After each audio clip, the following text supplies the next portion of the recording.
நோக்கிய மனிதர்கள். ஆண்டவரை நோக்கிய மனிதர்கள் ஒரு நாளும் என்ன பண்ணதில்லை, வைக்கப்பட்டு போவதே. நம்முடைய சூழ்நிலைகளில் நிறைய நேரத்தில் உன்னால் முடிந்ததை செய், உன்னால் முடியாததை நான் செய்வேன் அப்படின்னு ஆண்டவர் சொல்றாரு.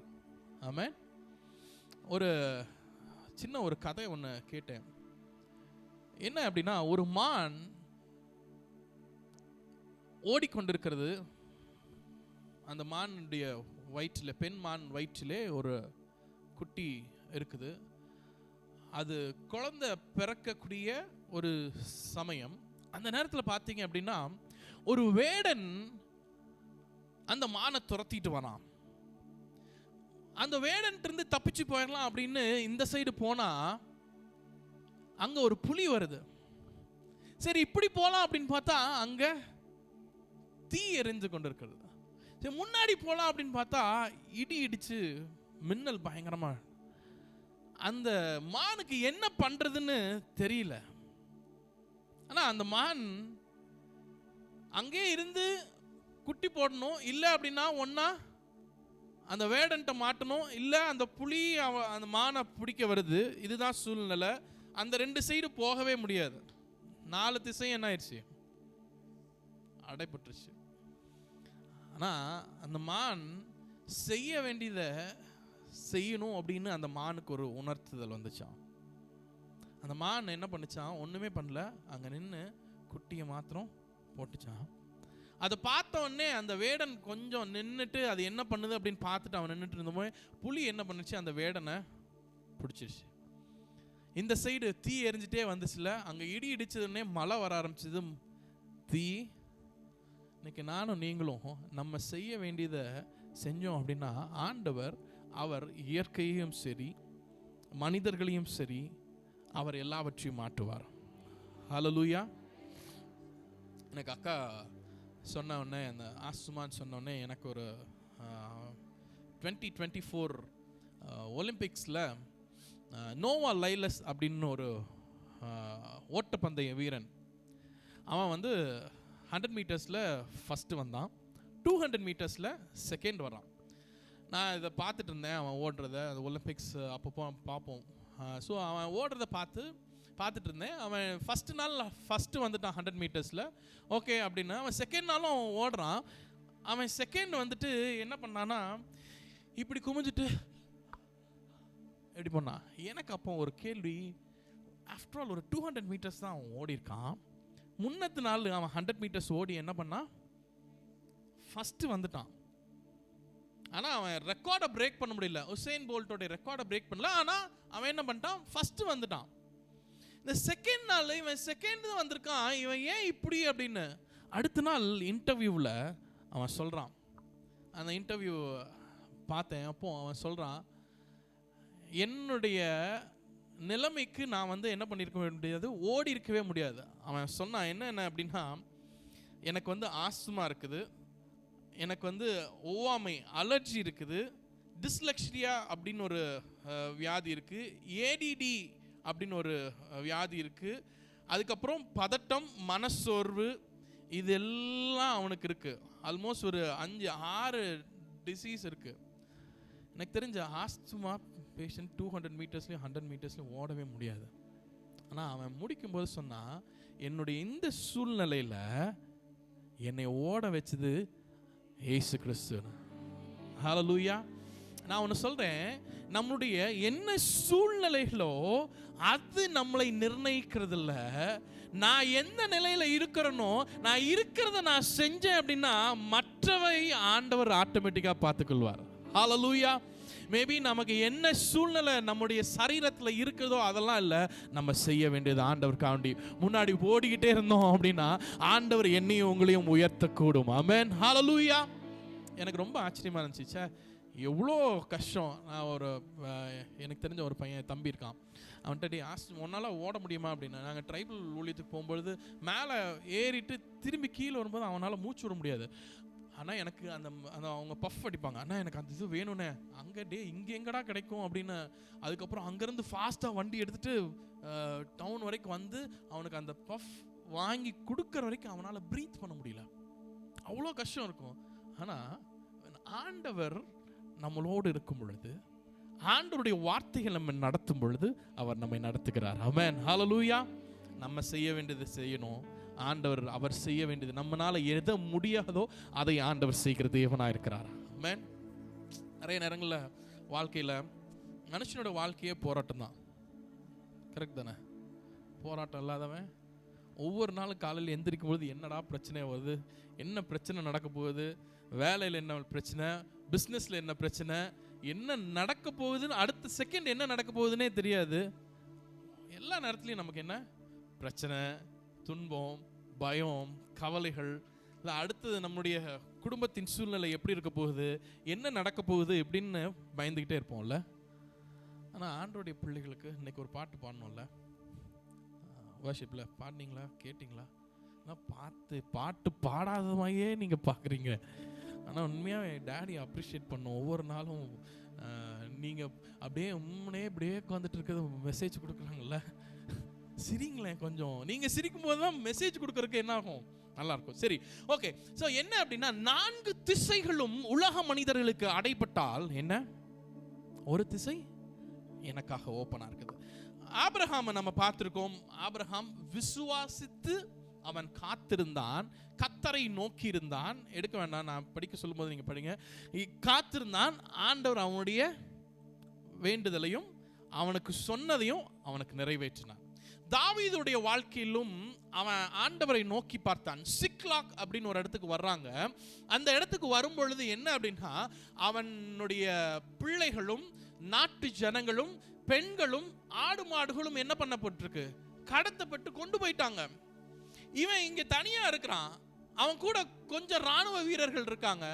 அந்த ராணுவ வீரர்களுடைய பிள்ளைகளும் போயிட்டாங்க, இவனுடைய பிள்ளைகள் மனைவிகளும் போயிட்டாங்க. அப்போ அவன் கூட இருக்கவங்க என்ன பண்றாங்க, எப்படியாக என்ன தாவீதை கல் எடுத்து அடிச்சு, எப்படி இருக்கும்ல, அவனுக்கும் அவங்க இருக்கிற அதே சூழ்நிலை தான். அவங்களாம் என்ன ஃபேஸ் பண்ணிட்டு இருக்காங்களோ அதே தான் இவனும் ஃபேஸ் பண்ணிட்டு இருக்கான். ஆனா கூட இருக்கவங்களாம் இவனை கல்லெடுத்து கொண்டா போதும். நான் அவன் என்ன பண்றான், ஆண்டவரை நோக்கி ஒருமுகப்படுத்துகிறான் தன்னை. அவன் கூட இருக்கவங்கள அவன் பிலீவ் பண்ணல. அவன் போகும்போது என்ன பண்றான், கூட்டிட்டு போறான். பாதியில கொஞ்சம் பேர் வராங்க, அதுக்கப்புறம் கொஞ்சம் பேர் வராங்க. ஆனா போய் எல்லாவற்றையும் திருப்பி கொண்டு வருகிறான். ஆமென், ஹல்லேலூயா. இதுதான் கர்த்தரை நோக்கும் பொழுது ஆண்டவர் எனக்கும் உங்களுக்கும் செய்கிற காரியம். வேதத்துல நிறைய இருக்கு. நான் ஒரு 4 பேரை மாத்திரம் சொல்ல போகிறேன். 4 வாலிபர்கள். தானியேல் புஸ்தகத்திலிருந்து நம்ம பார்க்கலாம். தானியேலுடைய புஸ்தகத்துல பாத்தீங்க அப்படின்னா, தானியேலை பற்றி போட்டிருக்கிறது. அதுக்கப்புறம் யாரை பத்தி போட்டிருக்கு, ஷாத்ராக், மேஷக், ஆபேத் நேகோ. ஓகே, 1ஆம் அதிகாரம் 6வது வசனத்தை படிங்களேன்.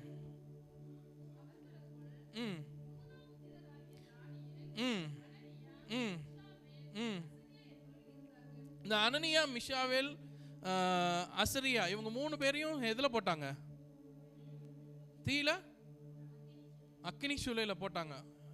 பேர் தெரியுதா இவங்களுக்கு? இவங்களுடைய அடுத்த வசனத்துல தான் அவங்களுடைய பேர் என்ன பண்ணுது, மாற்றப்படுகிறது. சரியா? சோ ஓகே, தானியேலுடைய பேரும் மாற்றப்படுகிறது. இவங்க இதுக்கு முன்னாடி 3ஆம் வசனத்தை பார்த்தீங்க அப்படின்னா என்ன, சில வாலிபர்களை கொண்டு வரவும் அப்படின்னா, அதான் என்ன அப்படின்னா, நேபுகாத்நேச்சார் என்ன பண்றான், இஸ்ரவேல் யூதாவில் போய் என்ன பண்றான், யூதாவுடைய ராஜ்யத்தில் உள்ள போய் அவங்கள மீட்டு அவங்கள மேற்கொண்டு அங்க உள்ள வாலிபர்களை என்ன பண்றான், கொண்டு வரான். அதுவும் அந்த வாலிபர்களை பார்த்தோம் அப்படின்னா அவங்க அழகுள்ளவர்கள், அவங்க உயர் குலத்தவர்கள், அவர்கள் ஞானிகள் அப்படின்னு வசனம் சொல்லுது. ஆனா இந்த வாலிபர்கள் ஒரு ஸ்டாண்ட் அவங்க கிட்ட இருந்துச்சு. ஃபர்ஸ்ட் அவங்க தூய்மையை கடைபிடிக்கிறவர்களாய் இருந்தார்கள். தூய்மை அப்படின்னா எந்த தீங்கும் எந்த தவறும் செய்யாமல் தூய்மையை கடைபிடிக்கிறவர்கள். ஃபர்ஸ்ட் என்ன அப்படின்னா, நம்முடைய வாழ்க்கையில நம்ம தூய்மையை கடைபிடிக்கிறவர்களா இருக்கிறோமா அப்படின்னு நம்ம பார்க்கணும். தூய்மை அப்படின்னா நம்ம சரீரத்தை மாசுபடுத்தாமல், பாவத்திற்கு உட்படுத்தாமல், எடுத்துக்கிட்டோம்னா தம்மு, தண்ணி, நம்ம பார்க்கிற பார்வைகள், நம்ம பேசுகிற பேச்சுகள், நம்முடைய நடக்கைகள், மற்றவர்களுக்கு விரோதமாய் செய்கிற காரியங்கள், மற்றவர்களுக்கு தேவையில்லாமல் அவங்களுக்கு செய்யக்கூடாத காரியங்களை நம்ம செய்கிறது, நம்முடைய சிந்தையில் செய்கிற பாவங்கள், இது எல்லாம் இல்லாமல் இருந்த ஒரு வாலிபர்கள். இவங்க தானியேலை போட்டிருக்கு, அவன் சுமாராக ஒரு 16 வயது ஒரு நிரம்பின ஒரு வாலிபன் அப்படின்னு. இது பைபிளெலாம் போட்டிருக்காது, நீங்கள் தேடாதீங்க. நாங்கள் பைபிள் காலேஜில் படித்த அந்த இதில் இருக்கோம். நீங்கள் ஒருவேளை ஒரு சிலர் பைபிள் காலேஜில் படிச்சிங்க அப்படின்னா, அவன் கடத்தி வரப்பட்ட சமயத்தில் அவன் வந்து 16 வயதில் உள்ளவனா, அது ஒரு அப்ராக்சிமேட்டாக சொல்கிறாங்க. ஒரு 16 வயது உள்ள வாலிபன். ஒரு 16 வயசுள்ள ஒரு வாலிபன், அவனுக்கு திடீர்னு டெம்ப்டேஷன்லாம் வரும்ல, ஆமாவா இல்லையா? இப்போ பெரியவங்களுக்கே திடீர்னு ஏதாவதுன்னா டப்புன்னு எடுத்து என்ன பண்ணிடுவான், எதையாவது எடுத்து, சுகர் இருக்கிறவங்க இந்த சுகர் இது கொஞ்சம் இனிப்பு இருக்காது அப்படின்னு என்ன பண்ணிடுவாங்க, சாப்பிட்ருவாங்க. எங்கள் அப்பா அப்படி தான் பண்ணுவாங்க. இதில் இனிப்பு, இந்த லட்டு என்ன பண்ணாது, இனிக்காது அப்படின்னு என்ன பண்ணிடுவாங்க, எடுத்து வாயில் போட்டுருவாங்க. ஸோ இந்த வாலிபர்களுடைய நிலைமை பார்த்தீங்க அப்படின்னா, அவர்கள் மாசுபடியாத தூய்மையான வாலிபர்களாய் இருக்கிறாங்க. தானியேலுடைய பெயருக்கு அர்த்தம் அப்படின்னா காட் இஸ் ஜட்ஜ் அப்படின்னு போட்டிருக்கு. என்னன்னா தேவன் என் நீதிபதி. என்னது? தேவன் என் நீதிபதி. ஸோ இங்க தானியேல் என்ன பண்றான் அப்படின்னா, ஒரு தீர்மானத்தை அவனிடத்துல எடுக்கிறான். என்ன அப்படின்னா, ராஜா அந்த வாலிபர்கள் எல்லாம் கூட்டிட்டு வந்துட்டாங்களே, அந்த வாலிபர்களுக்கு 3 வருஷம் அவங்களுக்கு என்ன படிப்பு சொல்லி தரப்போறாங்க. என்ன அப்படின்னா, அங்கே உள்ள லாங்குவேஜ் எல்லாம் சொல்லி கொடுத்து, ராஜாவுடைய உணவை தந்து, ராஜா குடிக்கக்கூடிய திராட்சரசம் மதுவை கொடுத்து என்ன பண்றாங்க, அவங்களெல்லாம் ட்ரெயின் பண்ணணும்னு அவங்களுக்கு சொல்லிட்டாங்க. ஆனா தானியேல் என்ன பண்றான் அப்படின்னா, அவன் தன்னுடைய இருதயத்திலே அவன் ஒரு தீர்மானத்தை எடுக்கிறான். நான் எப்படி தீட்டான ராஜாவுடைய சாப்பாடையும் அவருடைய பானத்தையும் நான் எடுப்பது என்று என்ன பண்றான், அவனுடைய எடுத்த தீர்மானத்திலே அவன் நிலைத்து நிற்கிறான். இதெல்லாம் நோக்கி இவன் பார்த்துட்டு இருக்கிறான். இவன் வந்து ஆண்டவரை நோக்கி பார்க்கிற மனுஷன். நோக்கி பார்க்குற மனுஷங்களுக்கு நிறைய பிரச்சனை வரும். நான் இதுக்கு முன்னாடி உள்ளவங்களெல்லாம் நான் சொன்னது என்ன, அவங்களுக்கு பிரச்சனைகள் வரும்பொழுது அவங்க நோக்கி பார்த்தாங்க. அவங்க எல்லா நேரத்துலையும் நோக்கி பார்த்தாங்க, ஆனால் பிரச்சனை வரும்பொழுதும் நோக்கி பார்த்தாங்க. இவங்க எப்பவுமே ஆண்டவரை துதித்து கொண்டு இருக்கிறாங்க. தானியேலை பற்றி என்ன போட்டிருக்கு, 3 வேளையும் அவன் இடைவிடாமல் ஆண்டவரை ஆராதிக்கிறவன். என்ன, அவன் வீட்டில் என்ன பண்ணுவான், பலகணிகளை திறந்து, ஓகே, எருசலேமுக்கு நேராக அவனுடைய முகத்தை ஏறெடுத்து அவன் என்ன பண்ணுவான், ஜெபிப்பான். இதுதான் இவனுடைய சிச்சுவேஷன். ஆனா இவனுக்கு ஒரு பிரச்சனை வருது. என்ன, எல்லா வாலிபர்களும் கண்டிப்பாக என்ன பண்ணும், இதை சாப்பிட்டாகணும். ஆனா அவன் மேலே உள்ளவர்கள்ட்ட அவன் முறையிடுகிறான், எனக்கு என்ன பண்ண முடியாது, நான் இதை தீட்டான காரியத்தை நான் சாப்பிட மாட்டேன். நம்முடைய வாழ்க்கையிலும் நாம் முதல்ல எடுக்கக்கூடிய தீர்மானம் என்ன அப்படின்னா, நாம் எடுத்த தீர்மானத்திலே நிலைத்து நிற்க வேண்டும். சரியா?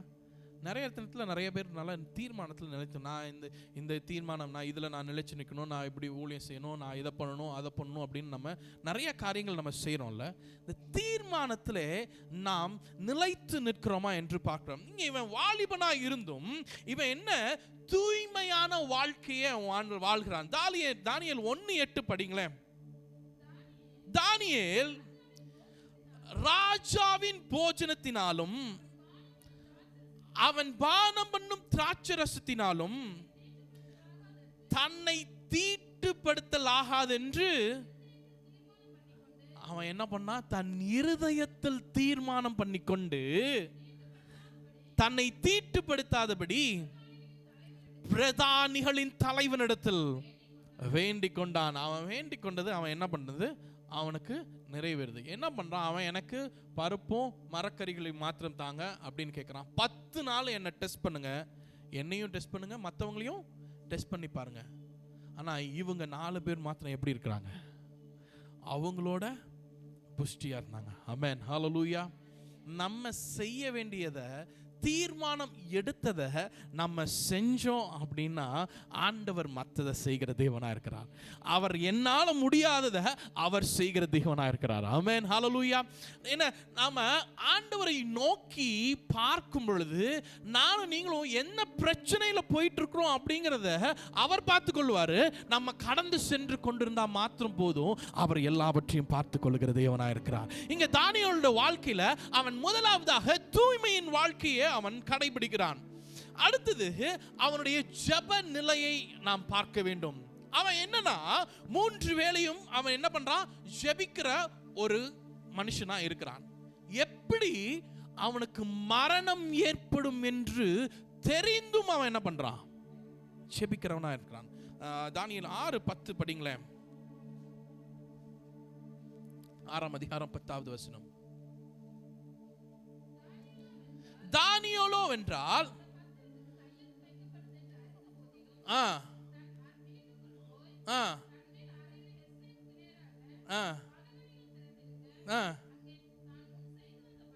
தான் முன் செய்து வந்தபடி, எப்படி அவன் முன்னாடி எப்படி செஞ்சானோ அதே போலயே 3 வேளையும் அவன் என்ன பண்றானா, தினம் 3 வேளையும் தன் தேவனுக்கு முன்பாக முழங்கால் படியிட்டு ஜெபம் பண்ணி ஸ்தோத்திரம் செலுத்தினான். ஆமென், ஹல்லேலூயா.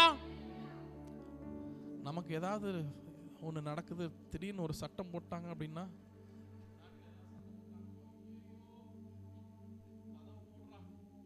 இவன் என்ன பண்றான், எதிராக கையெழுத்து இட்டது என்று அவன் தெரிந்தும் பலகணிகளை திறந்து அவன் முன்பு செய்தது போலவே என்ன பண்றான், செய்றான். ஹல்லேலூயா. நம்ம ரட்சிக்கப்பட்ட புதுசுல நம்ம எப்படி செஞ்சோம், எப்படி இருந்தோம், முன்பு செய்ததை போல நம்ம இப்ப செஞ்சு கொண்டிருக்கிறோமா? தானியேல் தான் எடுத்த தீர்மானத்துல நிலைத்திருந்தான். தன் இருதயத்துக்குள்ள அவன் இது பண்ணிக்கிட்டான், நான் தீட்டான காரியத்தை எதுவும் செய்ய மாட்டேன். 2வது, அவன் பிரச்சனை அவனுக்கு வருது, ஆனாலும் பிரச்சனை வரும்னு தெரிஞ்சும், மரணம் அவனை சந்திக்கும் அப்படின்னு தெரிஞ்சும் அவன் முன்பு எப்படி செய்து கொண்டிருந்தானோ அதே போலவே என்ன பண்றான், 3 வேளையும் ஜெபிக்கிறான். இந்த 3 காரியம், இந்த 2 காரியம் நம்முடைய வாழ்க்கையை மாற்றணும். தானியேல் செய்ததை போல நானும் நீங்களும் செய்கிறோமா? நான் எடுத்த தீர்மானத்தில் நானும் நீங்களும் இருக்கிறோமா? நாம் ஜெபிக்கும் பொழுது நான் முன்னாடி எப்படி செஞ்சனோ அதே போல இருக்கிறேனா? அடுத்ததாக, தேவனுடைய விசுவாசத்திற்கு சாட்சியா இருந்தான். அவனை என்ன பண்றாங்க, தானியேல் 6:22 கீழே படிக்க வேண்டாம். அவனை என்ன பண்றாங்க, சிங்க கபியில உள்ள தூக்கி போடுறாங்க. உள்ள தூக்கி போட்ட உடனே தேவ தூதன் என்ன பண்றான், சிங்கங்களின் வாயை கட்டி போடுறான். அவனுடைய விசுவாசம் என்ன, எனக்கு பிரச்சனை வந்தாலும் என் தேவன் எனக்கு இருக்கார். ஹல்லேலூயா. இதே மாதிரி தான் ஷாத்ராக் மேஷாக் ஆபேத்நேகோவும் செய்றாங்க. அவங்களுடைய பிரச்சனைகள்ல அவங்க என்ன பண்றாங்க, அவங்க சூழ்நிலைகள் மாறினாலும் அவங்க இருக்கிறாங்க. ஓகே, தானியேல் 22 படிங்கக்கா. 6:22. சிங்கங்கள் என்னை சேதப்படுத்தாது. 20ல இருந்தே படிச்சிருங்களேக்கா, 20ல இருந்து 22 வரைக்கும். ராஜா கேபியின் கிட்ட வந்த போது துயர, ராஜா என்ன பண்றான், தானியேலை உள்ள போட்டாச்சு, அடுத்த நாள் ஓடி வரான். அவன் துயர சத்தமாய் தானியேலை கூப்பிட்டு, தானியேலே, ஜீவனுள்ள தேவனுடைய தாசனே, என்னது, நீ இடைவிடாது ஆராதிக்கிற உன் தேவன் உன்னை சிங்கங்களுக்கு தப்புவிக்க, உன்னை சிங்கங்களுக்கு தப்புவிக்க வல்லவராய் இருந்தாரா என்று தானியேலை கேட்டான். தானியேலை கேட்கிறான். அவன் கேட்கிறான், ராஜா அவனுக்கு பயங்கர பதட்டம் வந்து அவன் என்ன தானியேலை பார்த்த, தானியேலே நீ ஆராதிக்கிற உண்மையுள்ள தேவன் உன்னை என்ன பண்ணாரு, காப்பாத்தினாரா என்று கேட்கிறான். அதுக்கு அப்பொழுது தானியேல் உள்ள இருந்து சத்தம் வருது. ஆமென், ஹல்லேலூயா. ராஜாவுக்கு எப்படி இருந்து, சிங்கத்துக்கு கெபி, அதே பசியா இருக்கிற சிங்கம் அந்த சிங்க கெபியில உள்ள போட்டாங்க. ஆனா அடுத்த நாள் சத்தம் வருது உள்ள இருந்து. அதற்கு தானியேல், ராஜாவே, ராஜாவே, நீர் என்றும் வாழ்க, நீர் என்றும் வாழ்க, சிங்கங்கள் என்னை சிங்கங்கள் என்னை சேதப்படுத்தாதபடிக்கு தேவன் தம்முடைய தூதனை அனுப்பி, தேவன் தன்னுடைய தூதனை அனுப்பி அவைகளின் வாயை கட்டி போட்டார். ஆமென், ஹalleluya. இதுதான் அவன் சாட்சியாய் சொல்றது. அவன் என்ன, அவனுடைய பிரச்சனைகள்ல அவன் முன்பு செய்தது போல அவன் செய்து வர்றான். அவன் செய்து வந்ததுனால அடுத்த நாள் ராஜா வந்து கேட்கும்போது, ராஜா ராஜா நீங்க கவலைப்படாதீங்க, என் தேவனாகிய கர்த்தர் சிங்கங்களின் வாயை என்ன பண்ணிட்டாரு, நான் உயிரோட தான் இருக்கிறேன் அவன் சாட்சி கொடுக்கிறான். ஆமென், ஹalleluya. நம்மளை காத்துக்கொள்ளும் பொழுது, ஆண்டவரை நாம் முன்பு தேடினது போல நாம் தேடும் பொழுது ஆண்டவருக்கு சாட்சி கொடுக்க நானும் நீங்களும் முடியும். தானியேல் வாழ்க்கையில் இதுதான் நடந்தது. தானியேல் போட்டிருக்கு 2ஆம் அதிகாரத்தில் நினைக்கிறேன். அவன் என்னன்னா, எல்லா ஞானிகளுக்கும் மேல அவனை அதிகாரியாக வச்சாங்களாம். ஹalleluya. அவன் செஞ்சது என்ன, அவன் என்ன செஞ்சான், 3 வேளையும் ஜெபிச்சாங்க. அவன் செய்ததை அவன் செய்தான். ஆண்டவர் அவனுக்கு முடியாததை அவர் செய்தார். ஹalleluya. ஆண்டவரை நோக்கி பார்க்கிற பிள்ளைகளுடைய வாழ்க்கையில, ஆண்டவரை நோக்கி பார்த்து கொண்டிருக்கிற நம்முடைய வாழ்க்கையிலும் ஆண்டவர் அவர் செய்யறத, நம்மனால என்ன செய்ய முடியாதோ அதை அவர் செய்து முடிக்கிற தேவனா இருக்கிறார். ஹalleluya. நம்ம என்ன பண்ணணும், ஒழுக்கமா இருக்கணும், முன்பு செய்ததை போல செய்யணும். அடுத்தது ஆண்டவருக்கு சாட்சி உள்ளவர்களாய் இருக்க வேணும். இதை 3 செய்யும்போது தானியேல் தூய்மை, ஜெபம், விசுவாசத்தின் நிலை, இதை செய்யும்போது தூய்மையான வாழ்க்கையை வாழ எனக்கும் உங்களுக்கு முடியும். ஜெப நிலையிலிருந்து நம்ம வெற்றியுள்ள வாழ்க்கையை வாழ முடியும். அது மாத்திரமல்ல, விசுவாசத்தில் சாட்சியாய் நிற்க முடியும். 1 தெசலோனிக்கர் 5:17 எப்படியா சொல்லுது, இடைவிடாமல் என்ன பண்ணணுமா, இடைவிடாமல் நாம் ஜெபம் பண்ணும்பொழுது கர்த்தர் நமக்கு செய்ய வேண்டியதை செய்வார். இல்லை, இன்னைக்கு சாட்சி சொன்ன 2 பேரும் என்ன பண்ணாங்க, என்ன சொன்னாங்க, ஜெபித்த ஆண்டவர், ஹalleluya. நாம் ஜெபிக்கும் பொழுது கர்த்தர் அற்புதங்களை செய்கிற தேவன். லாஸ்ட் ஆனிவர்சரிக்கு முன்னாடி கீபோர்டு என்ன ஆயிடுச்சுன்னா, திடீர்னு கீபோர்டோட அடாப்டர் வந்து ஒர்க் ஆகாமல் போயிடுச்சு. அது வந்து அப்பப்போ ஏதாவது ஒரு சைடு ஆட்டணும், அப்போ தான் அது ஒர்க் ஆகும். ஆட்டியே ஒர்க் பண்ணிட்டு இருந்தான். திடீர்னு பாட்டு பாடிட்டு, அதுவும் கோயம்புத்தூரில் திடீர்னு பாட்டு பாடிட்டு இருக்கும்போது அப்படியே ஆஃப் ஆயிரும். அதுக்கப்புறம் மறுபடியும் கீழே அதை மறுபடியும் இது பண்ணி அதுக்கப்புறம் தான் மறுபடியும் வரும். இது ரொம்ப கஷ்டமாக இருந்துச்சு. ஆண்டுட்டா, அப்பா ஆனிவர்சரிக்கு முன்னாடி எனக்கு இதை வாங்கறதுக்கு கொஞ்சம் ஹெல்ப் பண்ணுங்க ஏசப்பா அப்படின்னு ஆண்டுட்டு ஜெபம் பண்ணிட்டு நான் அதை விட்டுட்டேன். 13ஆம் தேதி சாயந்தரம் 4-5 மணிக்கு பக்கம் ஆயிடுச்சு. டேடிகிட்ட கேட்டிருந்தா எனக்கு காசு அனுப்பியிருப்பாங்க, ஃபண்டில் உள்ள காசு அனுப்பி வாங்கிருக்கு சொல்லியிருப்பாங்க. ஆனால் நான் என்ன பண்ணல, கேட்கவே இல்லை. என் மைண்டில் நான் நினச்சேன் அது ஒரு 2500 இருக்கும் அப்படின்னு. இந்த 2500 வாங்க முடியலையே அப்படின்னு ரொம்ப கஷ்டமாக இருந்துச்சு. சரி ஓகே அப்படின்ட்டு நானும் விட்டுட்டேன். திடீர்னு எனக்கு ஒருத்தர் ஃபோன் பண்ணி, ஒரு ரொம்ப நாள் பழக்கம் உள்ளவர் ஃபோன் பண்ணி, ஃபஸ்ட் இந்த மாதிரி உங்களுக்கு ஒரு இது அனுப்பியிருக்கேன் அப்படின்னாரு. நீங்கள் இப்போ நான் இப்போ கார் ஓட்டிகிட்டு இருந்தேன், நீங்கள் நிறுத்திட்டு எனக்கு பார்த்துட்டு எனக்கு சொல்லுங்கள் அப்படின்னாரு. நான் பார்த்துட்டு உண்மையாகவே ஆச்சரியப்பட்டேன். ஆண்டவர் நடத்துகிற தேவன். ஆமாம். நான் கடையில் போய் வாங்க போனேன். நான் என் மைண்டில் எவ்வளோ, 2500. நான் அங்கே போய் கேட்டால் 5800 ஆனால் ஆண்டவர் அதையும் சந்திச்சிருந்தார். ஆமென். அப்போ ஜாஷுவாட்ட இதை சாட்சி சொல்லிட்டு இருந்தப்போ, நான் 2500 தான்டா நினச்சேன், ஆனால் அதுக்கு மேலேயும் ஆண்டவர் கொடுத்துருந்தாரு இது வாங்கறதுக்கு அப்படின்னா. அப்போ அவன் சொன்னான், ஆண்டவர் ஏசப்பா வந்து அமேசானில் பார்த்துருப்பாருண்ணே, அமேசானில் பார்த்து இவ்வளோ ஆகும்னு செலவாகும்னு அவருக்கு முதல்ல தெரிஞ்சிருக்கும், அதனால தான் உங்களுக்கு அனுப்புனாங்க. ஆமென், ஹல்லேலூயா. நமக்கு எவ்வளோ தேவை அப்படின்னு அவருக்கு தெரியும், என்ன வேணும் அப்படிங்கிறது அவருக்கு தெரியும். நம்ம செய்கிறத செஞ்சுட்டு போனால் போதும், ஆட்டோமேட்டிக்காக அவர் செய்கிறத அவர் செய்வார். ஆமென், ஹல்லேலூயா. நடத்துவாரா நடத்த மாட்டாரா? ஆண்டவர் நடத்துகிற தேவன். லாஸ்ட் ஒரு 2 months-ஆக ஆண்டவர் எங்களை நடத்துகிற விதத்தை பார்த்தா உண்மையாகவே. நான் என் ஒய்ஃபுக்கு வந்து வருகிற பேஷண்ட்டில் வந்து கொஞ்சம் பேர் நல்லா என்ன பண்ணிட்டாங்கன்னா நார்மல் ஸ்கூலுக்கு போயிட்டாங்க. இப்போ மொத்தமாக வர்ற பேஷண்ட்டே 3 பேர் தான். 3 பேரை வச்சுட்டு நாங்கள் என்ன பண்ணணும், வாழ்க்கையும் ஓட்டணும், ட்ராவல் எல்லாமே. ஆனால் ஆண்டவர் ஒவ்வொரு நாளும் நடத்துகிற விதம் ஆச்சரியமாக இருக்குது. ஹல்லேலூயா. அதை எக்ஸ்பிளைன் பண்ண முடியாது. ஆனால் அதுவும் நான் என்ன அப்படின்னா, இந்த காரியங்கள்லாம் எப்போ நடக்குதுன்னு தெரியுமா?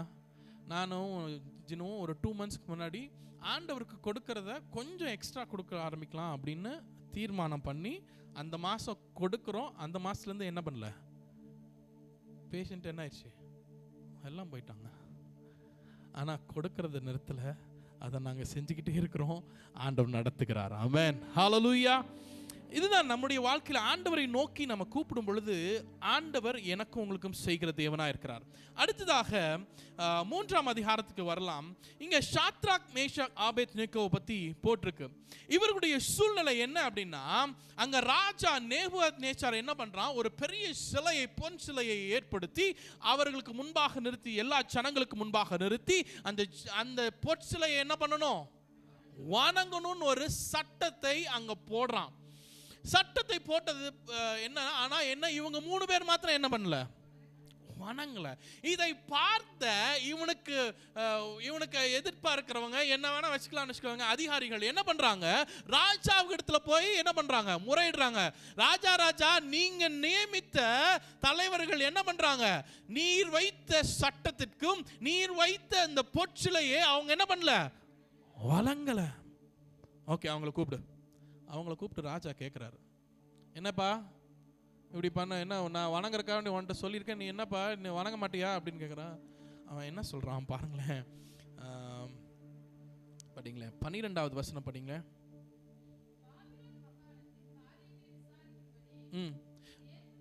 இல்லைக்கா 16 படிங்களேன். சாத்ராக், மேஷாக், ஆபேத்நேகோ என்பவர்கள் ராஜாவை நோக்கி நேபுகாத்நேச்சாரே, இந்த காரியத்தை குறித்து உமக்கு உத்தரவு சொல்ல எங்களுக்கு அவசியம் இல்லை. என்ன சொல்றான் அவன், எங்களுக்கு அவசியம் இல்லைங்க. ஆமென், ஹல்லேலூயா. ஒரு ராஜா முன்னாடி இப்படி சொல்ல முடியுமா? நம்ம போலீஸ்கிட்ட போய் எனக்கு அப்படிலாம் அவசியம் இல்லை, நீ போட்ட சட்டத்தை போட்டு நான் என்ன நடத்தணும், எனக்கு அப்படிலாம் எனக்கு அவசியம் இல்லை சொல்ல முடியுமா? ஆனால் இந்த வாலிபர்கள் என்ன பண்ணுறாங்க, ராஜாவுக்கு முன்பாக சொல்லுறாங்க அதற்கெல்லாம் அவசியம் இல்லை. ஆனால் இவங்க இப்படி சொன்ன உடனே என்ன, ராஜாவுடைய முக நாடி மாறி நார்மலாக எரிஞ்சிட்டு இருக்கிற அக்னிக்கு என்ன பண்ணுறா, 7 மடங்கு ஏத்துறான்னு சொல்லிட்டாரு. இன்னைக்கு ஒரு பாட்டு பாடணும்ல, அணையும் என்று நினைத்த அக்கினி 7 மடங்கானார். நான் சொல்றேன், நம்முடைய வாழ்க்கையில இந்த பிரச்சனை அவ்வளவுதான், இனி எனக்கு எல்லாம் வந்துடும் அப்படின்னு நினைச்சிட்டு இருக்கும் பொழுது அந்த பிரச்சனை என்ன ஆகும், மறுபடியும் 7 மடங்கா போயிடும். ஆனா 7 மடங்கானாலும் கர்த்தர் என்னோடு உங்களோட இருக்கிறார். கர்த்தரை நோக்குகிறவர்களை, கர்த்தரை நோக்கி இருக்கிறவர்களை அவர் ஒரு நாளும் விட மாட்டார், கைவிட மாட்டார். ஆமென். நம்ம படிக்கலாமா? என்னன்னா, ராஜாவுடைய அவனுடைய முகம் வேறுபட்டது, சூளையை சாதாரணமாய் சூடுவதை பார்க்கிலும் 7 மடங்காக அதிகமாய் சுடும்படி என்ன பண்றான், உத்தரவு கொடுத்தான். அதுக்கப்புறம் என்ன பண்றான்னா, ராஜா சிறந்த ராணுவ வீரர்களை என்ன பண்ண, பலசாலியான ராணுவ வீரர்களை என்ன பண்றான், அவங்கள கட்டுறதுக்கு கட்டளையிடுறான். அவங்கள என்ன பண்றாங்க, கட்டி உள்ள தூக்கி போடுறாங்க. உள்ள தூக்கி போட்டவர்கள் என்ன ஆயிட்டாங்க, பொசுங்கி எரிஞ்சிட்டாங்க. ஆமென், ஹல்லேலூயா. நான் ஒன்று சொல்கிறேன், நமக்கு விரோதமாக செய்கிறவர்கள், நமக்கு ஆப்போசிட்டாக வர்றவங்க, நமக்கு எதிராக வர்ற பிரச்சனையில் நம்ம உள்ள தூக்கி நம்மளை பிரச்சனைகளுக்குள்ள தூக்கி போடலாம் அப்படின்னு நினைப்பாங்க. ஆனால் தூக்கி போடுகிறவர்களை அது பொசுக்கி போடும். ஆமென், ஹல்லேலூயா. நமக்கும் பிரச்சனை வரலாங்க, நம்மளை உள்ள தூக்கி போடலாம். ஆனால் இவங்க 3 பேர் என்ன சொல்றாங்க? எங்களை தப்புவிக்க அவரால கூடும். ஒருவேளை அவர் தப்புவிக்காமல் போனாலும் என்ன பண்ணுவேன்? நான் என்ன பண்ண மாட்டேன், வணங்க மாட்டேன், நான் செய்ய மாட்டேன். என்ன தப்புவிக்க அவரால முடியும். ஒருவேளை தப்புவிக்காம போனாலும் அதான் செய்யறத செஞ்சுக்கிட்டே இருங்க. நம்மனால முடியாதத ஆண்டவர் செய்வார். ஹல்லேலூயா. தொடர்ந்து படிக்கலாம். 24வது வசனம் பண்ணீங்களே. அப்பொழுது ராஜாவாகிய நேபுகாத்நேச்சார் பிரமித்து தீவிரமாய் எழுந்திருந்து தம் மந்திரிமார்களை நோக்கி 3 புருஷரை அல்லவா கட்டுண்டவர்களாக நம்ம 3 பேரல்ல உள்ள கட்டி உள்ள போட்டோம் என்றான். அவர்கள் ராஜாவுக்கு பிரதித்திரமாக ஆம் ராஜாவே என்றார்கள். அதற்கு அவன் இதோ 4 பேர் விடுதலையாய் அக்கினியின் நடுவிலே என்ன பண்றாங்க? 3 பேரை உள்ள கட்டி போட்டோம். ஆனா உள்ள 3 பேருக்கு பதிலாக 4 பேர் ஜாலியா உள்ள நடந்துட்டு இருக்காங்க.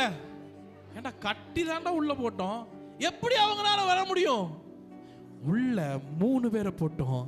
ஆனா தொடர்ந்து படிங்களேக்கா. 4 பேர் விடுதலையாய் அக்கினியின் நடுவிலே உலாவுகிறதை காண்கிறேன். அங்கேங்க உலாவுகிறதை நான் பார்க்கிறேன். அவர்களுக்கு ஒரு சேதமும் இல்லை.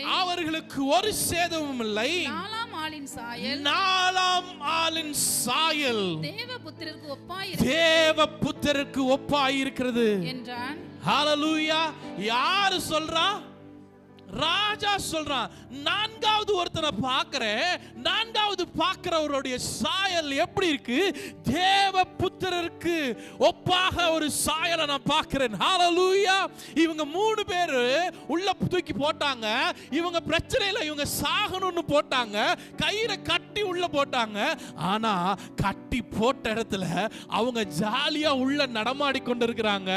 கூட 3 பேர் இல்ல, 4வதா ஒருத்தர் இருக்கிறார். ஆமென். ஹல்லேலூயா. நான் ஒன்னு சொல்றேன், நம்ம பிரச்சனைகளை நானும் நீங்களும் தனியா இருக்கிறோம் அப்படின்னு இல்ல. நம்முடைய கண்களுக்கு ஒருவேளை நம்ம கூட யார் இருக்காருன்னு தெரியாது. நம்ம ஆண்டவரை நோக்கி கொண்டிருக்கும் பொழுது நம்ம 3 பேர் இல்ல, நம்ம கூட 4வது ஆளா ஆண்டவராக இயேசு கிறிஸ்து இருக்கிறார். ஹல்லேலூயா. அதுதான் நம்ம செய்ய வேண்டியது செய்யணும். மீதி யார் பார்த்துக்குவார்? நம்ம செய்ய முடியாத அவர் பாதுகாப்பார். ஹல்லேலூயா. அடுத்தது படிங்களேக்கா. அப்பொழுது நேபுகாத்நேச்சார் எரிகிற அக்கினி சூளையின் வாசலண்டைக்கு வந்து உன்னதமான தேவனுடைய தாசராகிய இப்போ யாரு சாட்சி கொடுக்கிறான் பாருங்களேன். ராஜாவே சாட்சி கொடுக்கிறான். உன்னதமான தேவனுடைய தாசராகிய சாத்ராக் மேஷாக் ஆபேத்நேகோ என்பவர்களே நீங்கள் வெளியே வாருங்கள் என்றான். அப்பொழுது சாத்ராக் மேஷாக் ஆபேத்நேகோ என்பவர்கள் அக்கினியின் நடுவிலிருந்து வெளியே வந்தார்கள். ஆமென். ஹல்லேலூயா. அவங்கள வந்தோடனே தொட்டு பார்க்கறாங்க. அவங்க Dress தொட்டு பார்க்கறாங்க. அவங்க தோலை தொட்டு பார்க்கறாங்க. முடியை தொட்டு பார்க்கறாங்க. என்னாகல? ஒன்றாகலும் அவங்கள சேதப்படுத்தல. அவங்க வெளியே வரும்போது 3 பேர் தான் வர்றாங்க. ஆனா பிரச்சனையில் இருந்தப்போ 4வது மனிதராக ஆண்டவராக இயேசு கிறிஸ்து என்னோட உங்களோட இருக்கிறார். நான் நீங்களும் ஒரு நாள் கவலையப்பட தேவையில்லைங்க. நம்ம செய்ய வேண்டியது ஒன்னே ஒண்ணுதான். ஆண்டவரை நோக்கி பார்த்து கொண்டிருந்தா மாத்திரம் போதும். பாட்டு இப்படி சொல்லுது, என்னன்னா, கிழக்கும் மேற்கும் வடக்கும் தெற்கும்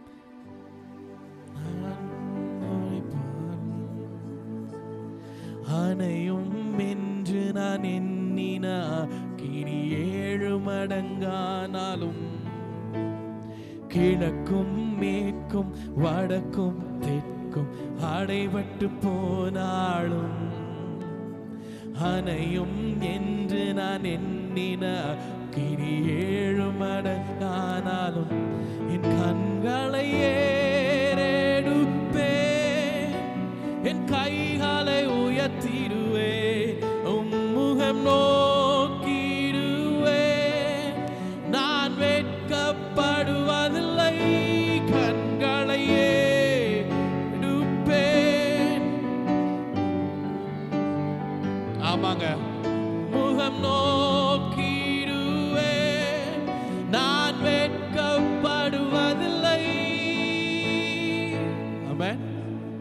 நமக்கு ஒண்ணே ஒண்ணுதான், எல்லா திசையும் அடைபட்டாலும் ஒரே ஒரு திசை ஓப்பன்ல இருக்கு. பேதுரு பார்த்தீங்க அப்படின்னா, சீஷர்கள்லாம் படகுல போயிட்டு இருக்காங்க.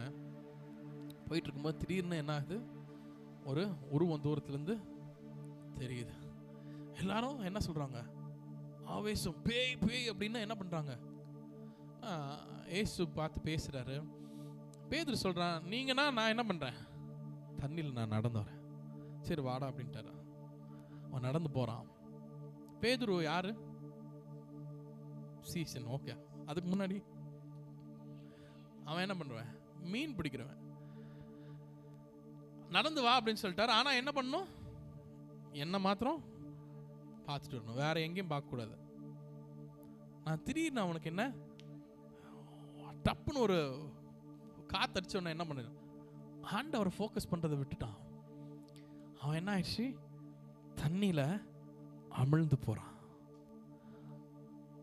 பேதுரு யார் சொன்ன, மீனவனுக்கு என்ன தெரியும், அவன் நீச்சல் அடிச்சிருந்துருக்கலாம்ல, அடிச்சிருக்கலாமா அடிச்சிருக்க கூடாதா? ஏசப்பா நான் நீந்தியே வந்துடுறேன் அப்படின்னு அடிச்சிருந்துருக்கலாம்ல. அவன் எத்தனையோ புயலை பார்த்துருப்பான், எத்தனையோ காரியங்களை பார்த்துருப்பான்ல. ஆனா அவன் என்ன, ஏசப்பா பார்த்து நோக்கி என்ன காப்பாற்றும் அப்படின்னு கத்துறான். அப்போ ஏசு என்ன பண்றாரு, அவன் கையை பிடிச்சு தூக்கி விடுகிறார். நான் அவனை சொல்றேன், நம்ம கிட்ட இருக்க திறமையோ, நம்ம கிட்ட இருக்க பணபலமோ, நம்ம கிட்ட இருக்க சூழ்நிலையோ என்ன பண்ணாது, ஒன்றும் பண்ண முடியாது. எல்லாம் மூழ்கி அவன் தண்ணிக்குள்ள மூழ்கும் போது என்ன, ஃபுல்லா சரௌண்டு, கீழையும் தண்ணி, அவனை சுத்தியும் தண்ணி.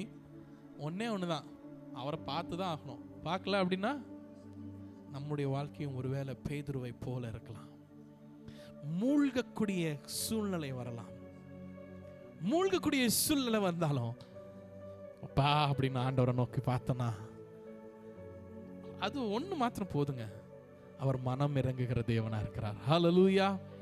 அவர் என்ன பண்ணுவாரு, கையை பிடிச்சி, டேய் வாடா, டே உங்ககிட்ட இருக்க திறமையோ, நீ நீந்துவேன்னு எனக்கு தெரியும்டா, ஆனா ஒன்னால் அது முடியாதுடா, நான் இருந்தாதான்டா முடியும். ஆமென். நம்ம செய்யறத செஞ்சா போதும், நம்மளால முடியாதத அவர் செய்வார். ஹல்லேலூயா. கடைசியா 2 வசனம் மாத்திரம் சொல்லி நான் முடிக்கிறேன். கர்த்தரை நோக்கிய மனிதர்கள், சங்கீதம் 34:5, அவர்கள் அவரை நோக்கி பார்த்து பிரகாசம் அடைந்தார்கள், அவர்கள் முகம் வெட்கப்படவில்லை. ஆமென். யாரு அவர்கள்? அவர்கள் நோக்கி பார்த்தார்கள். நம்ம நோக்கி பார்த்தாலும் என்ன பண்ணலாம், அவரை நோக்கி பார்த்த முகங்கள், அவர்கள் நோக்கி பார்த்தாங்க. இன்னைக்கு நானும் நீங்களும் அவரை நோக்கி பார்க்கும் பொழுது நம்ம முகமும் பிரகாசம் அடையும், வெட்கப்பட்டு போவதில்லை. ஹல்லேலூயா. சங்கீதம் 121:1-2, எனக்கு ஒத்தாசை வரும் பர்வதற்கு நேராக என் கண்களை ஏறெடுப்பேன், வானத்தையும் பூமியும் உண்டாக்கின கர்த்தரிடத்திலிருந்து எனக்கு என்ன வருங்க. ஹல்லேலூயா. என் முகம் வெட்கப்பட்டு போவதில்லை, எனக்கு ஒத்தாசை வானத்தையும் பூமியும் உண்டாக்கின கர்த்தரிடத்திலிருந்து வரும். ஆமென். மனுஷங்க 1000 பேசுவாங்க, நம்முடைய ஃபெயிலியர்ஸை பார்த்துட்டே உனக்கு அவ்வளோதான், நீ எல்லாம் இனி என்ன பண்ண மாட்ட, உனக்கு ஒண்ணுமே கிடைக்காது, உனக்கு ஒண்ணுமே வராது. ஆனா எல்லாம் அடைக்கப்பட்ட சூழ்நிலையில கர்த்தரை நோக்கி பார்த்தார். எவ்வளவு வேதனை வந்தாலும் கர்த்தரை நோக்கி வாழ்ந்தவர்கள் காப்பாற்றப்படுவார்கள்.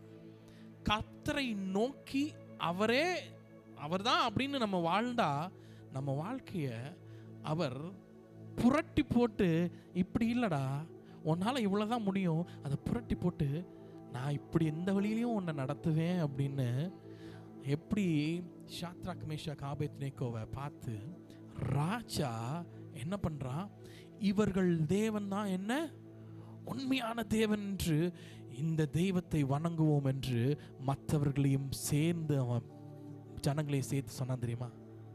நான் சொல்றேன், நம்ம கிட்ட இருக்கிற பெரிய ஆண்டவர் நமக்கு நிறைய நேரத்தில் தெரியாது, ஆனா மற்றவர்கள் சாட்சி சொல்ல, மற்றவர்கள் பார்த்து, அவன் தனி ஆள் இல்லடா, அவன் கூட 4ஆவதா ஒருத்தர் இருக்காரு, ஆமென். இன்னைக்கு என்னோட உங்களோட நானும் நீங்களும் தனியா இல்ல. You are not alone. என் கூட ஒருத்தர் இருக்காரு. அவர் 4வது மனிதராக என்னோடு உலாவுகிற தேவனா இருக்கிறார். ஹல்லேலூயா. இந்த கண்களை மூடலாமா?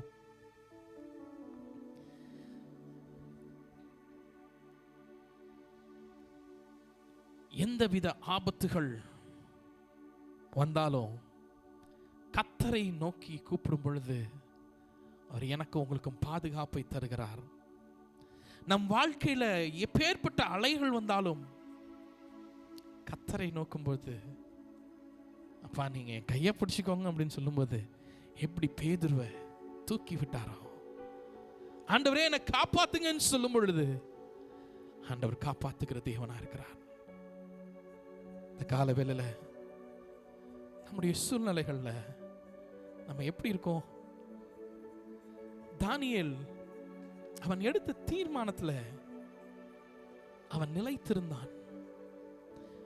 இரண்டாவதாக அவன் முன்பு செய்தது போல அவன் பிரச்சனை வரும் பொழுதும் அவன் ஆண்டவரையே நோக்கி கொண்டிருந்தான். மூன்றாவதாக அவன் விசுவாசத்துல நிலைத்து நின்றான். அதே போல ஷாத்ராக் மேஷாக் ஆபேத்நேகோவுடைய வாழ்க்கையிலும் நான் செய்ய மாட்டோம், எங்கள் தேவன் ஆகிய கர்த்தர் எங்களை காப்பாற்றுவார். ஒருவேளை அவர் காப்பாற்றாம போனாலும் நாங்கள் அவரை மாத்திரம்தான் ஆராதிப்போம். அவங்க நிலையிலிருந்து அவங்க மாறவே இல்லைங்க. அவங்க செஞ்சதை அவங்க செஞ்சாங்க. ஆனா ஆண்டவர் அவங்களுக்கு மேலாக அவங்களுக்கு முடியாததை, உன்னால இது முடியாது, நான் என்னால இது முடியும் அப்படின்னு அவர் செய்தார். ஆமென். இதுவரைக்கும் தீயில போட்டு எரியாத மனுஷன் யாருமே இல்லை.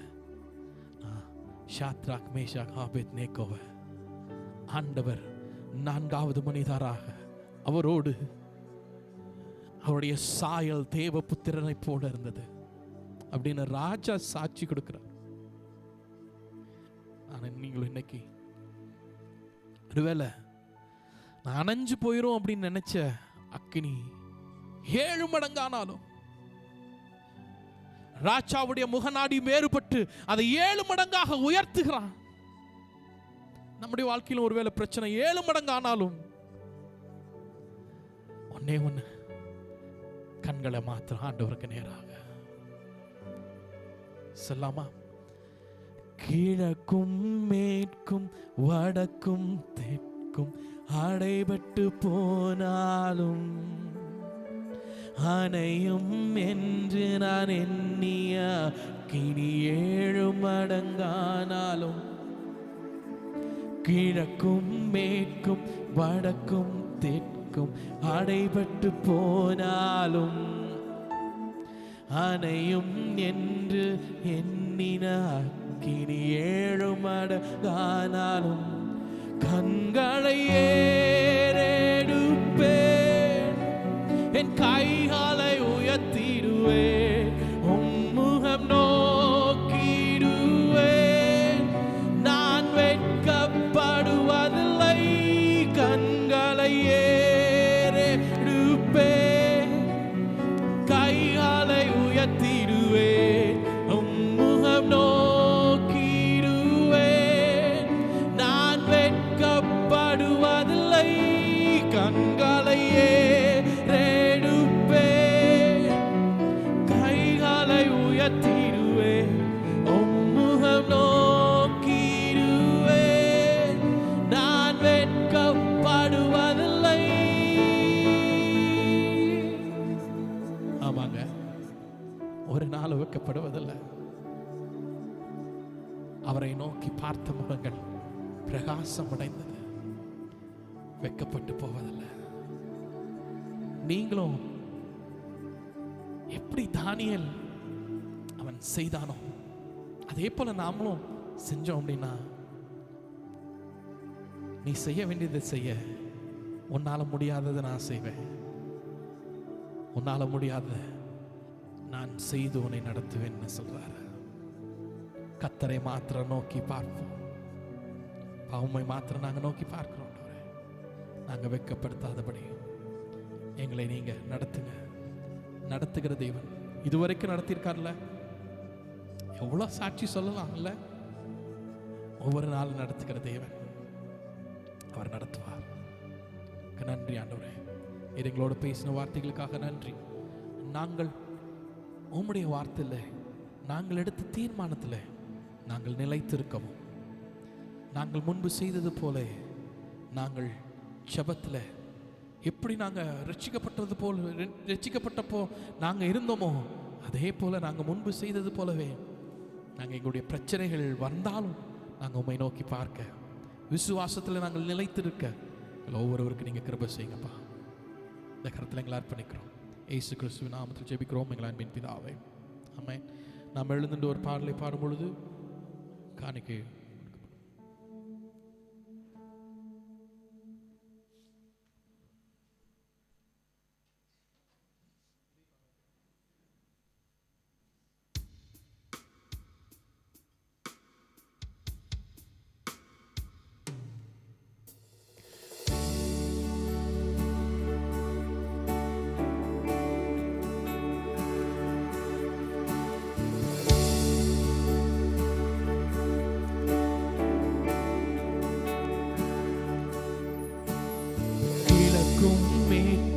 வடக்கும் தெற்கும் அடைபட்டு போனாலும் அணையும் என்று நான் எண்ணினார் கிணி 7 மடங்கானாலும், கிழக்கும் மேற்கும் வடக்கும் தெற்கும் அடைபட்டு போனாலும் அணையும் என்று நான் எண்ணினார் கிணி 7 மடங்கானாலும் என் கண்களை ஏறெடுப்பேன்,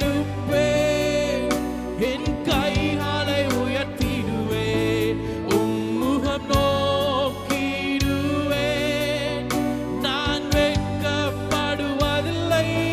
கண்களை ஏறெடுப்பேன், கைகளை உயர்த்திடுவேன், உம்முகம் நோக்கிடுவேன், நான்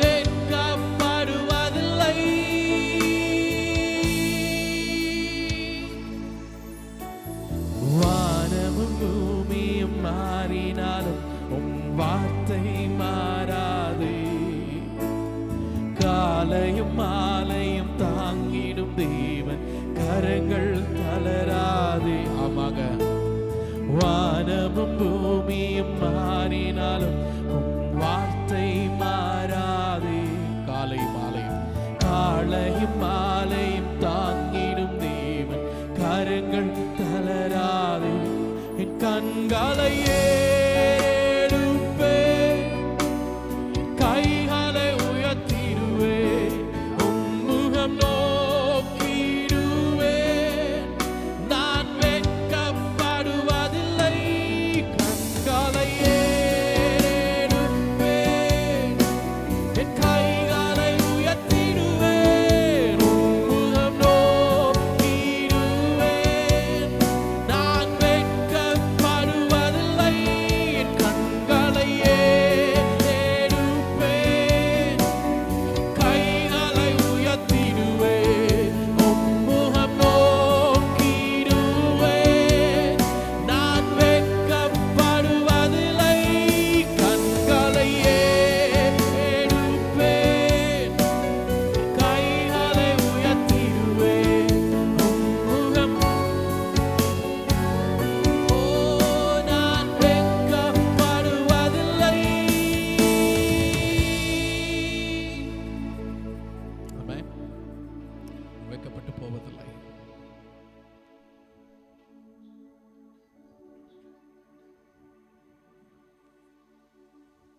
நாம் ஜெபிப்போம். வானத்தையும் பூமியையும் படைத்த சர்வ வல்லமையுள்ள எங்கள் பிதாவாகிய தேவனே, இந்த ஆசீர்வதிக்கப்பட்ட மனமகிழ்ச்சியான இந்த நல்ல ஆராதனை நாளிலே நல்ல ஒரு செய்தியை நாங்கள் கேட்டோம். கேட்ட நாங்கள் அதை விசுவாசிக்கிறோம். அதன்படி எங்களுடைய வாழ்க்கையிலும் அற்புதங்களை செய்கிற தேவன் எங்களோடு கூட இருக்கிறீர் என்பதை நாங்கள் அறிந்திருக்கிறோம். இப்பொழுதும் ஆண்டவரே உம்முடைய பிள்ளைகளோடு கூட இருந்து அற்புதங்களை செய்யும். தீராத வியாதி இருந்தாலும் கர்த்தர் சுகமாக்குவீர். தீராத போராட்டங்கள் இருந்தாலும் அந்த போராட்டத்தை மாற்றுவீர். எந்தவித எதிர்ப்பு இருந்தாலும் எதிர்ப்புகளின் மத்தியிலே உன்னதமான கர்த்தருடைய பிள்ளைகள் என்பதை நிரூபித்து காண்பிப்பீர். 4வது நபராக எங்களோடு கூட கர்த்தர் எப்பொழுது கூட இருப்பீர் என்பதை அறிந்திருக்கிறோம். ஆண்டவரே, இந்த நம்பிக்கையோடு இந்த விசுவாசத்தோடு உம்முடைய பிள்ளைகள் தங்களுடைய இல்லங்களுக்கு புறப்பட்டு போக கர்த்தர் கிருபை செய்வீராக. அவர்களோடு கூட 4வது நபராக இருந்து நடத்தும்படி ஜெபிக்கிறேன்.